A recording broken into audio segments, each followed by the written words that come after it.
biggest challenge that I want to offer to everybody is simply to reduce the sugar in your diet.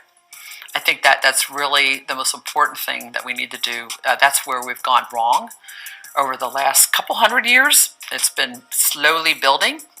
In 1822, people ate on average about 6 pounds per year of added sugar, and now it's about 130 pounds per year of added sugar. And diabetes has increased, obesity has increased, dementia has increased. It's all tied together, and I think probably the simplest, best thing we can do is to reduce the sugar in our diet. I remember when, before I turned 30, I had someone say to me, you know what, you watch out, it's all downhill from here. And I remember thinking, what does that mean? There's this idea that as we age, we have no control over what happens to our body, and that it's over when you hit 30, 35, 40. And I remember saying, well, if that's the excuse that you want to give yourself to explain why your health has deteriorated, you can feel free to do that. And so I feel like Hacking Better sort of embodies that idea that, no, that is not true. The body doesn't control us. We get to determine our health outcome. We get to determine how our body ages. Are we going to allow our body to succumb to this disease, to aging, to obesity? We have choices. And that's what Hacking Better means to me. We're hacking into our system, into our body. We're not allowing those things to happen. So that person who says, you know, it's all downhill from here, that's because they aren't looking for better. They're just allowing that health process to decline, and I absolutely refuse to be in that category. I'll always be the one who's searching for better, working, improving, optimizing. A lot of people say, well, scientists are always trying to poke holes in each other's theories. That's what keeps us honest as a field. The fact that there is that sort of competitive Darwinian nature actually allows the best ideas to survive.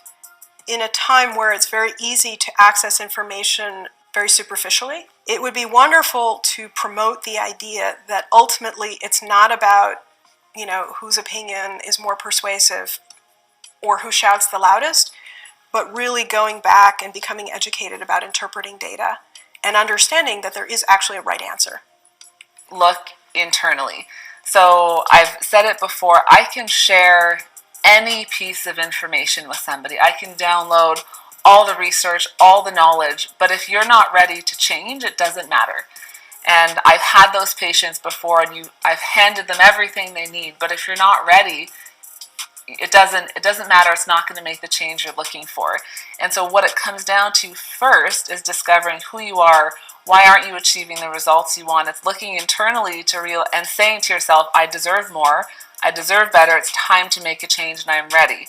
And that's where you become open to what people are teaching you, and that's how you make change. So it's really to look internally and be ready to embrace and make those changes. Knowledge is power. So just taking the time to devote yourself to really learning, going to those credible resources that provide information about this, that you can easily take in little nuggets of information every day, and a year from now you'll be amazed at how much more you know about this field. And the cool thing about science is that everything you learn leads to a new question, and so you'll learn more, and I think it'll stimulate your curiosity to continue learning more.